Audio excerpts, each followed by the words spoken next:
ಅಲ್ಲ ಅತ್ತೆ ಮಾವ, ನಿಮಗೆ ನಾನು ಅವತ್ತೇ ಹೇಳಿದ್ದೀನಿ ತಾನೆ, ಅವ್ರ ಮನೆಯಲ್ಲಿ ಯಾರೂ ನಮ್ಮ ಮನೆಯಿಂದ ಬರೋ ಬಾಂಡೆ ಸಾಮಾನಾಗಿರಲಿ, ಬಂಗಾರ ಆಗಿರಲಿ ಏನನ್ನೂ ಅವ್ರು ಇಷ್ಟಪಡೋದಿಲ್ಲ, ಅವ್ರಿಗೇನು ಕೊಡಬೇಡ ಅಂತ ಅವ್ರ ಮನೆಯಲ್ಲಿನೇ ಹೇಳಿದ್ದಾರೆ ಅಂತ ಹೇಳಿದ್ದೆ ತಾನೆ. ನಾ ಹೇಳಿದ ಮೇಲೂ ನೀವು ಮತ್ತೆ ನನ್ನ ಮಾತು ಮೀರಿ ಅದು ಹೆಂಗೆ ಮಾವ ಇಷ್ಟೊಂದು ಸಾಮಾನೆಲ್ಲ ತೊಗೊಂಡು ಬಂದ್ರಿ ನೀವು ಇಲ್ಲಿಗೆ? ಅಲ್ಲ ಅತ್ತೆ, ನಿಮ್ಗಾದ್ರೂ ಸ್ವಲ್ಪನಾದ್ರೂ ಬುದ್ಧಿ ಇರಬೇಕು ತಾನೆ. ನಿಮ್ಮ ಮಗಳು ಹೇಳಿದ್ಲಂತ ಇಲ್ಲಿ ತನಕ ಓಡಿ ಬಂದಿದ್ದೀರಲ್ಲ, ಅವ್ರು ಏನು ತಪ್ಪು ಮಾಡಿದ್ದಾರೆ? ನಿಮ್ಮ ಮಗಳಿಗಂತೂ ನೀವು ಒಂದು ಸ್ವಲ್ಪ ಜವಾಬ್ದಾರಿ ಹೇಳ್ಕೊಡ್ಲಿಲ್ಲ, ಸಂಸ್ಕಾರ ಹೇಳ್ಕೊಡ್ಲಿಲ್ಲ, ಒಂದು ಮನೆಯಲ್ಲಿ ಕೆಲಸ ಮಾಡೋದು ಹೇಳ್ಕೊಡ್ಲಿಲ್ಲ. ಒಬ್ಬಳೇ ಮಗಳು ಅಂತ ತಲೆ ಮೇಲೆ ಹೊತ್ಕೊಂಡು ಮೆರೆದ್ರಿ. ಆದರೆ ಗಂಡನ ಮನೆಯಲ್ಲಿ ಹಂಗೆ ನಡೆಯುತ್ತಾ? ಗಂಡನ ಮನೆಯಲ್ಲಿ ಇರೋ ಜವಾಬ್ದಾರಿನ ನಿಭಾಯಿಸಬೇಕು. ಹೆಣ್ಣು ಆದಮೇಲೆ ಎಲ್ಲ ಥರ ಜವಾಬ್ದಾರಿನೂ ನಿಭಾಯಿಸಬೇಕು, ಅವಾಗಲೇ ಅದು ಹೆಣ್ಣು. ನಿಮ್ಮ ಮಗಳು ಅದನ್ನು ಬಿಟ್ಟು 3 ಹೊತ್ತು ಫೋನ್ ಯೂಸ್ ಮಾಡ್ಕೊಂಡು ಕೂತ್ಕೊಂಡೆ, 3 ಹೊತ್ತು ಮಲ್ಕೊಂಡೆ ಅಂದ್ರೆ ಮನೆಗೆ ದರಿದ್ರ ಹತ್ತತ್ತೆ. ನಾನೇ ಒಂದು ದಿನ ಒಂದು ಸ್ವಲ್ಪ ಆರಾಮಿಲ್ಲ ಅಂತ ಮಲ್ಕೊಂಡೆ ಅಂದ್ರೆ ಹೆಂಗೆ ಮಾತಾಡ್ತೀರಿ ನೀವು?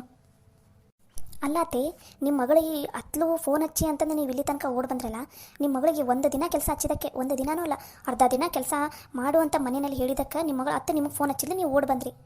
ನಾನು ನಮ್ಮ ಮನೆಯವರಿಗೆ ಫೋನ್ ಹಚ್ಚಿದ್ದೀನಿ ಒಂದು ದಿನನಾದರೂ.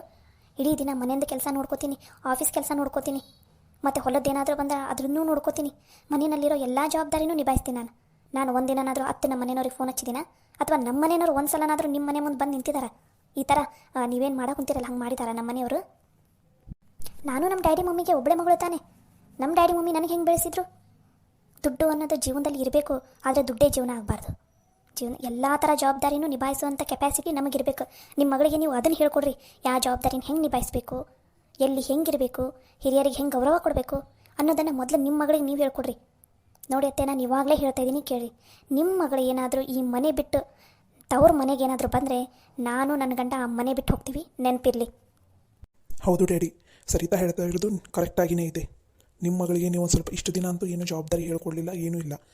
ಅಟ್ಲೀಸ್ಟ್ ಗಂಡನ ಮನೆಯಲ್ಲಿ ಹೇಳ್ಕೊಡ್ತಾ ಇದ್ದಾರೆ, ಅದನ್ನಾದರೂ ಕಲಿ ಅಂತ ಹೇಳ್ರಿ. ಅತ್ತೆ ಮಾವ ಬರ್ರಿ, ಫಸ್ಟ್ ಅವ್ರ ಹತ್ರ ಮಾತಾಡಿ ಅವ್ರ ಹತ್ರ ಕ್ಷಮೆ ಕೇಳೋಣ. ಅದನ್ನು ಬಿಟ್ಟು ಸುಮ್ಮನೆ ಇಲ್ಲೇ ನಿಂತ್ಕೊಂಡು ವಾದ ಮಾಡ್ಕೊತ ನಿಂತ್ಕೊಂಡ್ರೆ ಸುತ್ತಮುತ್ತಲಿರೋ ಮಂದಿ ಎಲ್ಲ ನಮ್ಮನೆ ನೋಡ್ತಾ ಇದ್ದಾರೆ. ಹೋಗೋದು ನಮ್ಮನೆ ಮರ್ಯಾದೆನೇ, ಸ್ವಲ್ಪನಾದರೂ ಯೋಚನೆ ಮಾಡಿರಿ. ಬರ್ರಿ.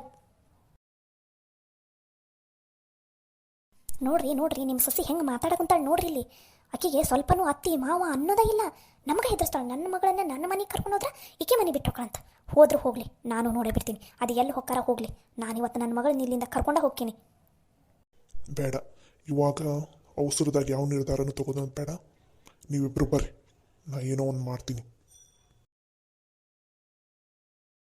ಏನು ಮಮ್ಮಿ ಇದು, ನಿನ್ನ ಸೊಸೆಗೆ ಇಷ್ಟೊಂದು ಸೊಕ್ಕ ಬಂದ್ಬಿಟ್ಟಿದೆ? ಮುಂಚೆ ಹಿಂಗಿಲ್ಲ ಆಗಿದ್ಲಲ್ಲ, ಇವಾಗೇನಿವಾಗ ನಿಮಗೆ ಎದುರು ಮಾತಾಡುವಷ್ಟು ದೊಡ್ಡಕ್ಕೆ ಆಗ್ಬಿಟ್ಲಾ? ಸೊಕ್ಕು ಜಾಸ್ತಿ ಆಗಿದೆ, ನನಗೆ ಗೊತ್ತು ಅದನ್ನು ಹೆಂಗೆ ಇಳಿಸ್ಬೇಕು ಅಂತ. ನಡಿಯಮ್ಮ ಮಗಳೇ, ನಿಮ್ಮ ಡ್ಯಾಡಿ ಏನೋ ಮಾಡ್ತೀನಿ ಅಂತಾರಲ್ಲ, ನಡಿ ನೋಡೋಣ. ಮೊದಲು ಈ 3 ಜನದ ಫ್ರೆಂಡ್ಶಿಪ್ಪನ್ನು ಹಾಳು ಮಾಡಬೇಕು, ಆವಾಗಲೇ ನಾನು ನೆಮ್ಮದಿಯಾಗಿರೋಕ್ಕಾಗತ್ತೆ.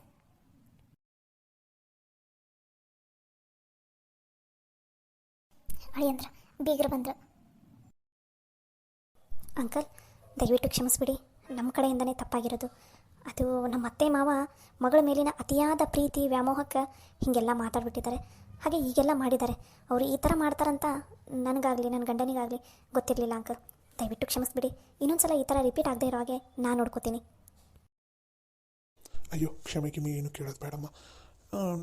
ನಾನು ಹೇಳೋದೇನಂದ್ರೆ, ನಂಗೆ ನಿಮ್ಮ ಮನೆಯಿಂದ ಏನೂ ಬೇಡವಾ. ನಿಮ್ಮ ಮನೆ ನಿಮ್ಮದು ಆಸ್ತಿ ಅಂತಸ್ತೆಲ್ಲ ಐತಿ, ಆದರೆ ಅದು ಯಾವುದೂ ನಮ್ಗೆ ಬೇಡ. ನಿಮ್ಮ ಮನೆ ಮಗಳನ್ನು ನಮ್ಮ ಮನೆಗೆ ಕೊಟ್ಟಿರಲ್ಲ ಸಾಕು. ನಿಮ್ಮ ಮನೆ ಮಗಳನ್ನು ನಾವು ನಮ್ಮ ಮನೆ ಮಗಳ ಥರನೇ ನೋಡ್ಕೊಂಡಾಗಂತೀವಿ. ನನಗೆ 3 ಜನ ಸೊಸೆಯರಿದ್ರು 3 ಜನನೂ ಒಂದೇ ಅಮ್ಮ. ನನಗೆ ಯಾರನ್ನೂ ಹೆಚ್ಚು ಯಾರನ್ನೂ ಕಮ್ಮಿ ಅಂತ ನಾನು ಯಾವತ್ತೂ ನೋಡಿಲ್ಲ. ಇವಾಗ ನನಗೆ ಮೊದಲಿಗೆ ಏನು 2 ಸೊಸೆಯರು ಬಂದಿದ್ದಾರಲ್ಲ, ಅವ್ರ ಹತ್ರ ನಾವು ಬಂಗಾರ ವರದಕ್ಷಿಣೆ ಆಗಲಿ ಆಮೇಲೆ ಬಾಂಡೆ ಸಾಮಾನಾಗಲಿ ಏನೂ ನಾವೇ ಬೇಡ ಅಂತೀವಿ. ಅವ್ರು ಕೊಡ್ತೀನಿ ಅಂದ್ರೂ ನಾವೇ ಬೇಡ ಅಂತೀವಿ. ಇವಾಗ ಕವಿತಾ ತಂದುಬಿಟ್ರೆ ಅವರಿಬ್ಬರಿಗೂ ನಾವು ಅವಮಾನ ಮಾಡ್ದಂಗೆ ಆಗುತ್ತೆ. ಹಾಗಾಗಿ ನಾನೇನಂತೀನಿ, 3 ಜನ ಸೊಸೆಯರು ಏನೂ ತರೋದು ಬೇಡ. ನಮ್ಮ ಮನೆಯಲ್ಲಿ ಇದ್ದಾವಲ್ಲ ಸಾಕು. ನಮಗೇನಾದರೂ ಬೇಕಾದ್ರೆ ನನಗೆ 3 ಜನ ಗಂಡ್ಮಕ್ಳು ಇದ್ದಾರೆ, ಅವ್ರು ದುಡಿತಾರೆ. ಈ ಮನೆಗೆ ಏನು ಬೇಕು ಏನು ಬೇಡ ಎಲ್ಲನೂ ಅವ್ರು ನೋಡ್ಕೋತಾರೆ. ನಿಮ್ಮ ತವ್ರ ಮನೆಯಿಂದ ನೀವು ಏನನ್ನೂ ತರೋದು ಬೇಡ ಅಂತ ನಾನು ಮುಂಚೆನೇ ಖಂಡಿತವಾಗಿ ಹೇಳಿದ್ದೀನಿ. ಅಂದ ಮೇಲೇನೂ ಹಿಂಗೆ ತರೋದೈತಲ್ಲಮ್ಮ, ಅದು ನನಗೆ ಇಷ್ಟ ಆಗಲಿಲ್ಲ. ಇದರಲ್ಲಿ ತಪ್ಪು ನಿಮ್ದಷ್ಟೇ ಅಲ್ಲ, ನನ್ನ ಹೆಂಡತಿದು ಇದೆ. ನನ್ನ ಹೆಂಡತಿ ಇಷ್ಟೆಲ್ಲ ನಿಮಗೆ ಹೇಳಾಳ ಅನ್ನೋದು ನನಗೆ ದೇವರಾಣಿಗೂ ನನಗೆ ಗೊತ್ತಿಲ್ಲಮ್ಮ.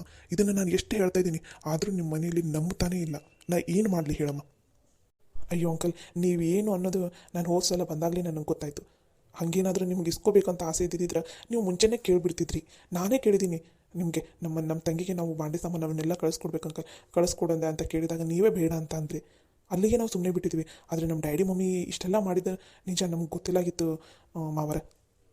ನೋಡ್ರಿ ಬೀಗ್ರ, ನಿಮ್ಮ ಮನೆ ಮಗಳನ್ನ ನಾವು ಚಂದನಂತಂಗ ನೋಡ್ಕೊಂಡು ಹೊಂಟೀವಿ ಮನ್ಯಾಗ. ಆದರೆ ನಿಮ್ಮ ಮಗಳು ನಮ್ಮ ಮನೆಗೆ ಹೊಂದ್ಕೊಂಡು ಹೋಗ್ತಾನೆ ಇಲ್ಲ. ನಮಗೂ ಅರ್ಥ ಆಗುತ್ತೆ, ಆಕೆ ದೊಡ್ಡ ಮನೆಯಾಗಿದ್ದಕ್ಕಿ ಶ್ರೀಮಂತಿಕೆಯಲ್ಲಿ ಬೆಳೆದಾಕಿ ನಮ್ಮ ಮನೆಗೆ ಬಂದು ಹೊಂದ್ಕೊಳ್ಳೋದಕ್ಕೆ ಕಷ್ಟ ಆಗುತ್ತೆ, ನಮಗೆ ಗೊತ್ತು. ಆದ್ರೆ ಕಾಲಕ್ರಮೇಣ ಕಾಲ ಹೋಗ್ತಾ ಹೋಗ್ತಾ ಹೋಗ್ತಾ ಆಕೆ ನಮ್ಮ ಮನೆಗೆ ಹೊಂದ್ಕೊಂಡು ಹೋಗೋಕ್ಕೆ ಪ್ರಯತ್ನ ಪಡಬೇಕಲ್ಲ. ಅದನ್ನು ಬಿಟ್ಟು ಆಕೆಗೆ ನಾವು ಹೊಂದ್ಕೊಂಡು ಹೋಗೋಕ್ಕಾಗೋದಿಲ್ಲ. ಇವಾಗ ನನ್ನ ಅಳಿಯ ಸ್ವಾಭಿಮಾನಿ ಅದನ್ನು ಯಾರ್ದು ₹1 ಇಷ್ಟಪಡೋಣಲ್ಲ. ನೀವು ಅಂಥದ್ರಲ್ಲಿ ಇಷ್ಟೆಲ್ಲ ತೊಗೊಂಬಂದ್ರೆ ನನ್ನ ಅಳಿಯ ಮುಟ್ಟೋದು ಇಲ್ಲ. ಅಂಕಲ್, ಇನ್ನೊಂದು ಸಲ ನಿಮ್ಮ ಮನೆಯಿಂದ ಯಾರು ಫೋನ್ ಬಂದ್ರೂ ನಾವು ಯಾರ ಫೋನಿಗೂ ತಲೆ ಕೊಡೋದಿಲ್ಲ, ಯಾರ ಮಾತನ್ನು ಕೇಳೋದಿಲ್ಲ. ಏನೇ ಇದ್ರೂ ನಿಮಗೆ ಫೋನ್ ಮಾಡ್ತೀವಿ ಅಂಕಲ್, ನೀವೇ ಮಾತಾಡ್ರಿ. ಏನೇ ಸಮಸ್ಯೆ ಇರಲಿ, ಏನಾದರೂ ಇರಲಿ, ನೀವು ಮಾತಾಡಿದ್ರಷ್ಟೇ, ನಿಮ್ಮ ಮಾತನ್ನಷ್ಟೇ ನಾವು ಕೇಳ್ತೀವಿ, ಮತ್ತು ಯಾರ ಮಾತನ್ನು ಕೇಳೋದಿಲ್ಲ. ಬೀಗ್ರ, ದಯವಿಟ್ಟು ನೀವು ಬೇಜಾರಾಗಬೇಡ್ರಿ. ನೀವು ನಿಮ್ಮ ಮಗಳು ಚೆನ್ನಾಗಿರ್ಬೇಕಂತ ಅಂದ್ಕೊಳ್ಳೋದು ಎಲ್ಲ ತಂದೆ ತಾಯಿದು ಆಸೆನೋ, ತಮ್ಮ ಮಕ್ಕಳು ಗಂಡನ ಮನೆಯಲ್ಲಿ ಚೆನ್ನಾಗಿರಬೇಕು ಅಂತ ಅನ್ನೋದು. ನಾವು ನಿಮ್ಮ ಮಗಳಿಗೆ ಏನೂ ಕಾಟನ ಕೊಟ್ಟಿಲ್ಲ ರೀ. ಆಕಿನೂ ಒಂದು ಸ್ವಲ್ಪ ನಮ್ಮ ಮನೆಗೆ ಹೊಂದ್ಕೊಂಡು ಹೋಗ್ಬೇಕಲ್ಲ ಅಂತ ನಾವು ಹೇಳ್ತಾ ಇರೋದು ಅಷ್ಟೇ. ನಾನು ಹೋಗಿ ಕಾರಲ್ಲಿ ಕೂತ್ಕೊಂಡಿರ್ತೀನಿ, ಬರ್ರಿ ನೀವೇ. ನೋಡ್ರಿ ಬೀಗ್ರ, ಮನ್ಯಾಗ ಹಿರಿತನನ ಯಾರು ಒಬ್ಬರು ನಿಭಾಯಿಸ್ರಿ. ಒಬ್ಬೊಬ್ಬರು ಒಂದೊಂದು ಮಾತಾಡಿ ನಮಗೆ ಫೋನ್ ಹಚ್ಚಿ ನಮಗೂ ಕನ್ಫ್ಯೂಷನ್ ಮಾಡೋದಕ್ಕೆ ಹೋಗಬೇಡ್ರಿ. ಇದೊಂದು ಸಲ ತಪ್ಪಾಗೈತಿ, ನಿಮ್ಮ ಕಡೆಯಿಂದನೂ ತಪ್ಪಾಗೈತಿ, ನಮ್ಮ ಕಡೆಯಿಂದನೂ ತಪ್ಪಾಗೈತಿ. ಮುಂದಿನ ಸಲ ನಿಮ್ಮ ಕಡೆಯಿಂದನೂ ತಪ್ಪಾಗದೇ ಇರೋ ನೋಡ್ಕೊರಿ, ನಮ್ಮ ಕಡೆ ತಪ್ಪಾಗದೇ ಇರೋ ಹಾಗೆ ನಾನೇ ನೋಡ್ಕೋತೀನಿ. ನಮಸ್ಕಾರ, ಬರ್ತೀವಿ. ಅಂಕಲ್, ದಯವಿಟ್ಟು ಬೇಜಾರಾಗಬೇಡಿ. ಅವರಿಗೆ ನಾನು ಹೋಗಿ ತಿಳಿಸಿ ಹೇಳ್ತೀನಂತೆ.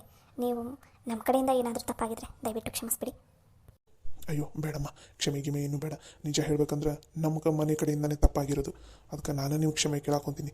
ದಯವಿಟ್ಟು ಇನ್ನೊಂದು ಸಲ ನನ್ನ ಹೆಂಡತಿ ಏನಾದ್ರು ಫೋನ್ ಹಚ್ಚಿ ಏನಾದರೂ ಹೇಳಿದ್ರೆ ದಯವಿಟ್ಟು ಅದಕ್ಕೇನೂ ತಲೆಗೂಡಬೇಡ್ರಿ, ಕೈ ಮುಗಿತೀನಿ. ನಿಮಗೆ ಆಕೆ ಏನಾದರೂ ಫೋನ್ ಹಚ್ಚಿ ನಿಮಗೆ ಏನೇ ಹೇಳಿದ್ರು ಇಮಿಡಿಯೇಟಾಗಿ ನನಗೆ ಫೋನ್ ಹಚ್ಚಿನಿ ಹೇಳಮ್ಮ, ಸರಿನಾ? ಸರಿ, ಆಯ್ತು ಅಂಕಲ್, ನಾವಿನ್ನು ಬರ್ತೀವಿ. ಅಲ್ಲಮ್ಮ, ಎಲ್ಲರೂ ಮೊದಲನೇ ಸಲ ಮನೆಗೆ ಬಂದಿದ್ದೀರಾ, ಬರ್ರಿ ಅಡುಗೆ ಮಾಡುತ್ತಾ ಊಟ ಗೀಟ ಮಾಡಿಕೊಂಡು ಹೋಗಂತ್ರಂತ. ಅಯ್ಯೋ ಬೇಡ ರೀ ಮಾವರ, ಮುಂದಿನ ಸಲ ಯಾವಾಗಾದರೂ ಬಂದಾಗ ಊಟ ಮಾಡಿನೇ ಹೋಗ್ತೀವಂತೆ. ಇವಾಗ ಡ್ಯಾಡಿ ಮಮ್ಮಿ ಒಂದು ಸ್ವಲ್ಪ ಸಿಟ್ಟಿನಲ್ಲಿದ್ದಾರೆ, ಹಾಗೆ ಒಂದು ಸ್ವಲ್ಪ ಬೇಜಾರಿನಲ್ಲಿದ್ದಾರೆ. ಅದಕ್ಕೆ ಇವಾಗೇನು ಬೇಡ, ನೀವೇನೂ ತಲೆ ಕೆಡಿಸ್ಕೋಬೇಡಿ. ಮುಂದಿನ ಸಲ ಬಂದಾಗ ಖಂಡಿತ ಎಲ್ಲರೂ ಈ ಮನೆಗೆ ಬಂದು ಊಟ ಮಾಡಿಕೊಂಡೇ ಹೋಗ್ತೀವಂತ.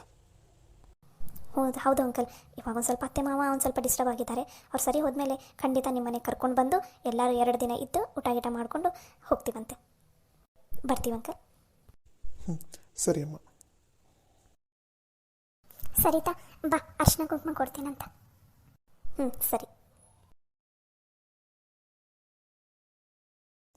ಲೀ ಕೊನೆಗೂ ನಮ್ಮ ಮನೆ ಮರ್ಯಾದಿನ ಬೀದಿಗೆ ಹರಾಜು ಹಾಕಿಬಿಟ್ಟಿಲ್ಲ ಲೀ. ನನಗೆ ಮುಂಜಾನಿಂದ ನಾನು ಅನುಮಾನ ಬಂದಿತ್ತು.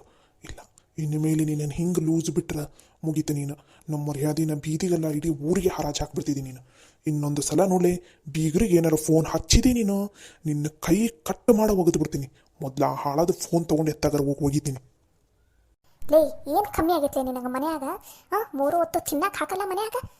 ಮನ್ಯಾಗ ಇರೋ ಸಾಮಾನು ಸಾಕಾಗಲ್ಲನೇ ನಿನಗೆ? ಇನ್ನೊಬ್ರು ಕೊಡೋದು ಆಸ್ತಿಗೆ, ಇನ್ನೊಬ್ರು ಕೊಡೋ ಭಾಂಡೆ ಸಾಮಾನಿಗೆ ಆಸೆ ಪಡ್ತಿದ್ದಿಲ್ಲ. ಲೇ, ನಿನಗೆ ನಾಚಿಕೆ ಆಗಲ್ಲ ಅನ್ಲಿ? ಒಂದಿಷ್ಟರ ಸ್ವಾಭಿಮಾನ ಇಟ್ಕೊಳ್ಳಿ. ಎಷ್ಟು 3 ಬಿಟ್ಟು ನಿಂತ್ಕೋತಿದ್ದಿ ನೀನು? ಅವರು ಬಂದು ಇವಾಗ ಅದನ್ನೆಲ್ಲ ಕೊಟ್ರಂದ್ರೆ ನಮ್ಮ ಸ್ವಾಭಿಮಾನನ ನಾವು ಮಾರ್ಕೊಂಡಂಗೆ ಆಕೈತಿ. ಅಲ್ಲ ಅತ್ತೆ, ದೊಡ್ಡವರಾಗಿ ನೀವೇ ಈ ಥರ ಮಾಡೋದು ಸರಿನಾ? ಅವರು ಅದನ್ನೆಲ್ಲ ಕೊಡಕ್ಕೆ ಬಂದಿದ್ರಲ್ಲ, ಎಂತೆಂಥ ಮಾತು ಮಾತಾಡಿದ್ರು ಕೇಳಿಸ್ಕೊಂಡ್ರ ನೀವು? ಮಾವರಿಗೆ ಬಾಯಿಗೆ ಬಂದಂಗೆ ಮಾತಾಡಿದ್ರು. ಇದುವರೆಗೂ ಮಾವರ ಒಬ್ಬರ ಹತ್ರನೂ ಅಲ್ಲ ಅಂತ ಅನ್ಸ್ಕೊಂಡಿಲ್ಲ. ಇವತ್ತು ನಿಮ್ಮಿಂದಾಗಿ ಮಾವರ ಚೆಂಡು ಬಗ್ಸ್ ನಿಂತ್ಕೊಂಡಂಗಾಯ್ತು. ಲೇ, ನೀನು ಎಂಥ ಮಗಳೇ, ಯಾಕಾರ ನನ್ನ ಹೊಟ್ಟೆಯಾಗಿ ಹುಟ್ಟಿದಿಲ್ಲ ನೀನು? ನನ್ನ ಮರ್ಯಾದೆ ಕಳೆಯೋದಲ್ದ ನನ್ನ ಅಳಿಯನ ಮರ್ಯಾದೆನೂ ತೆಗೆದಿಟ್ಟಿಲ್ಲ. ನೀನನ್ನು ಸುಮ್ಮನೆ ಇಂಥ ಬಂಗಾರದಂಥ ಅಳಿಯಾಗ ಕೊಟ್ಟು ಮದುವೆ ಮಾಡಿದೆ ನಾನು. ನನ್ನ ಅಳಿಯನ ಜೀವನ ನಾನು ಹಾಳು ಮಾಡಿಬಿಟ್ಟೆ.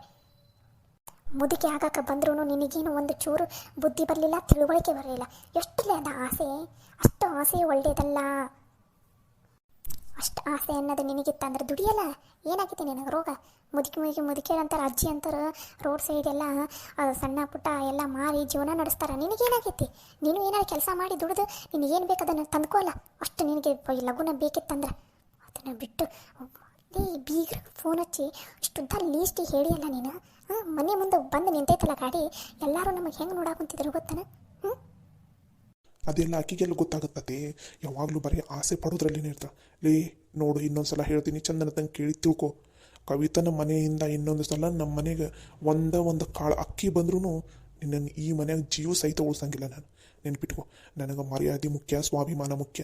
ಇನ್ನೊಬ್ಬರ ಹತ್ರ ನಾನು ಯಾವತ್ತೂ ಕೈ ಚಾಚಿ ನಿಂತಿಲ್ಲ, ನಿಲ್ಲೋದೂ ಇಲ್ಲ.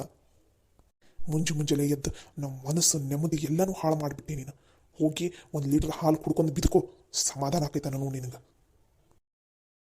ನಿನ್ನನ್ನು ನನ್ನ ಮಗಳ ಹಾಗೆ ಪಡೆದಿನಲ್ಲ, ನಂದು ತಗೊಂಡು ನಾನು ಹೊಡ್ಕೋಬೇಕು ಎಲ್ಲಾರ. ಬಾ ಸವಿತಾ, ಇಂಥಕ್ಕೆ ಜೊತೆ ಮಾತಾಡ್ಕೊತ ನಿಂತ್ಕೊಂಡ್ರೆ ನಮ್ಮ ಬಾಯಿನ ಹೊಲಸಾಗೋದು.